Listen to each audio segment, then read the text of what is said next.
From a young age, I remember snorkeling and seeing these amazing fish and corals, and as soon as I was old enough, I got my scuba ticket, so then I could stay down longer. And then I decided, well, you know, this is what I want to do for my life, and I became a marine biologist. The things that I was most interested in was behaviour. And at that stage, you know, the underwater video cameras were just starting to become commercially available.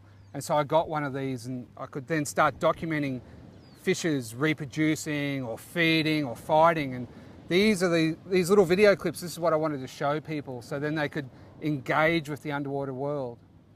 So now I spend my life in between the two worlds of science and filmmaking.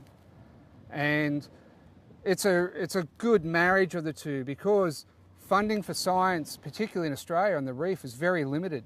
And so when we have the opportunity to make films, we'll have scientific programs running concurrently with them. And the good thing about this is it gives us new story. You know, we are doing the science at the same time as the filmmaking. Raine Island is a small speck on the Great Barrier Reef that exerts a massive geographic influence.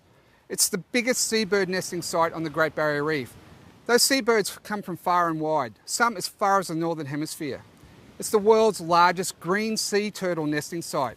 Those turtles come from all over the South Pacific. And the tiger sharks go thousands of kilometres as well. So they're out there doing their thing, they're feeding, they're reproducing, and then they're coming to this one speck in the ocean to have babies. All the energy from the South Pacific is funneled in through these animals acting as vectors to this one small speck in the ocean. That is why Raine Island is the most significant island in all of Australia.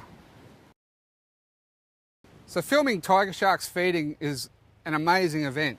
You can get really close to these animals, so close that sometimes you have to push yourself back. But the thing about the tiger sharks that I found after spending almost 20 years in the water with them is that at some point they will turn and decide to have a go.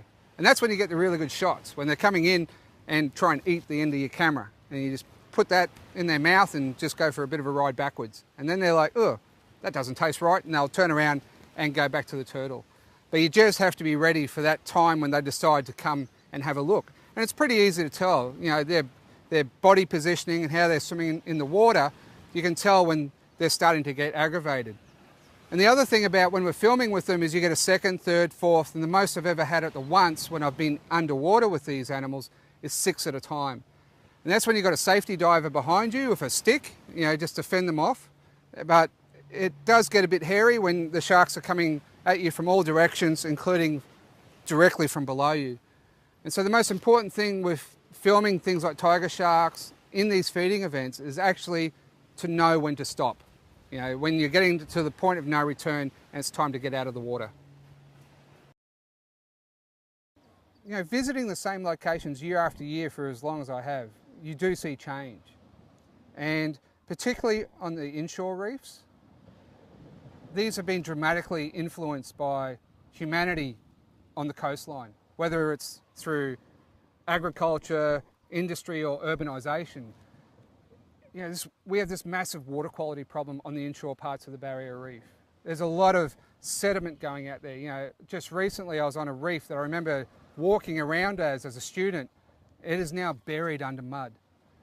And so these inshore reefs are under huge, huge pressure.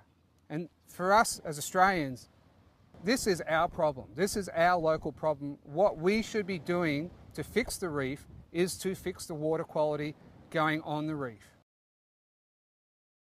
So the Great Barrier Reef is not only facing local threats, but also global threats, mainly through climate change. And climate change causes issues like coral bleaching, but it also causes these massive cyclonic events.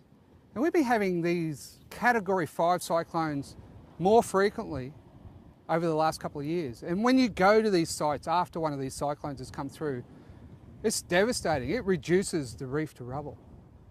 And to think that the predictions are we're going to have more and more of these, it's frightening. I mean, the reef does need destructive events. A cyclone or a crown of thorns comes through, it makes the rubble that the reef builds upon, it takes out the fast-growing fragile corals and leaves the slow-growing ones behind. And the reef grows because you have this net gain of construction over destruction. But if we're starting to change that balance, where destruction comes at a higher rate than construction, the reef is going to be under a great deal of threat. So in terms of a global issue, this is a thing for the whole world's community to worry about, the Great Barrier Reef, and indeed coral reefs throughout the entire world, because we are seeing dramatic effects on these environments, these reef environments, now. They're like the canary in the coal mine. It's the first sign that this planet is under stress. As a marine biologist, I know, we go out and we count fishes, we count corals and all these kind of things to, gauge the health of the reef. But as a filmmaker, what I have noticed in my professional life is a change in the aesthetic quality of the reef. There are still some mind-blowing locations on the reef where you can see manta rays and sharks and fish and beautiful coral gardens. There are pockets around that are absolute jewels, and people can still visit these.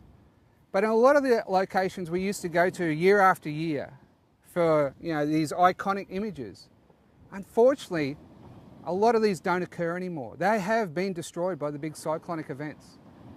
And it is sad to think, some of these images I've captured over the years literally will never be replicated again.